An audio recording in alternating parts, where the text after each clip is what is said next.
Spain attempted today to improve market confidence by selling €2 billion worth of bonds. Spain must find at least €80 billion to strengthen its banks, which are struggling because of bad property loans. Today I'm joined by Oliver Burrows at Rabobank. Thank you for joining me today. How bad is the current situation with the Spanish banks? I think the situation with the Spanish banks has reached a point whereby Spain itself can't help the banks on its own. It requires external assistance from its European partners. What are your thoughts on Spain's plea for bank aid?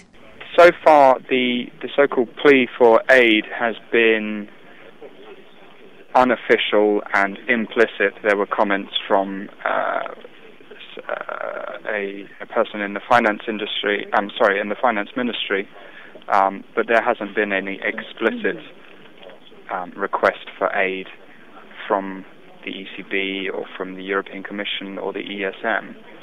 And in fact, there have been many denials of any such need from de Guindos, the finance minister.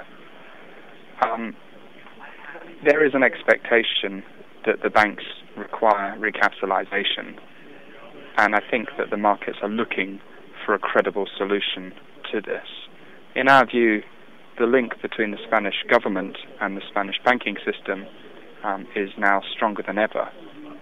So on the one hand, you have to resolve the crisis in the Spanish banking system, and you also have to resolve the European sovereign debt crisis, because the worsening of one is the worsening of the other. However, vice versa is also true, that to resolve the Spanish banking crisis could lead to a resolution of the sovereign debt crisis. Do you think market confidence in Spain will improve after today's bond sale? Today's auction from Spain, which was, although it was fairly positive, it was very small. It was only $2 billion, I believe, that they raised. So I don't think that there's any particular indication from that about the state of its finances. 3 different assessments of Spain's banks are coming up. It is said a European bailout is not possible until a report is in hand. When do you expect a bailout to happen? A recapitalization or a bailout of the Spanish banking system will be required more urgently if things take a considerable turn for the worse, such as a banking run on a single bank, or a banking crisis, which is several runs on banks in Spain.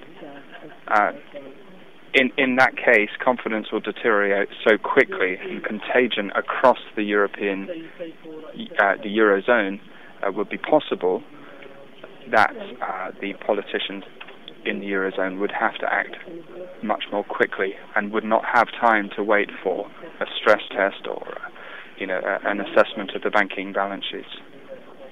As to what we expect to find, so far the markets and the Spanish government, and indeed the banks, have been focused on the bank's real estate exposure, that's lending to property and construction. However, these forensic investigations and our attention is much more focused on the rest, or the remaining part of the Spanish bank's balance sheets, i.e. lending to the real economy. That's mortgage lending, lending to SMEs and corporates. Spain has recently been confirmed to be back into recession, into double-dip recession. Their unemployment rates are close to 25%. Clearly, we would expect some deterioration in their loan books to show up now, not just in the property and construction sector, but across their loan books. So these stress tests will be useful in taking a fresh look at that, as opposed to the previous focus on just looking at property and construction. And finally, how much do you think the bailout will cost? Our expectations are that the provisions in the Spanish banking sector over the next 2 years are around $100 billion, and that's just our base case based upon recent experiences with the loan loss provisions in Spanish banks across their loan books, and the rate of growth, which is around 7% growth in non-performing loans per quarter. So using that going forward, we expect, as I say, $100 billion. I believe that the market is a little tired of all of the procrastinations from the Spanish government to date. They have announced many measures so far that have claimed to have drawn the line under the problems in the Spanish banking system, but as we can see, that hasn't been the case. So the market needs a very concerted effort to really draw a line under this. And in those cases, a bigger number is better. At the moment, the European Stability Mechanism, or the EFSF, cannot lend to the banks directly. They have to lend to governments.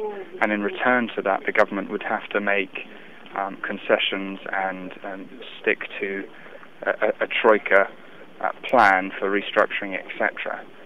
Spain would obviously be keen to avoid that because it's its banking system that's in difficulty, not Spain itself. Thank you, Oliver, for your thoughts on the situation. Stay tuned to more exclusive interviews and press reviews. Goodbye for now.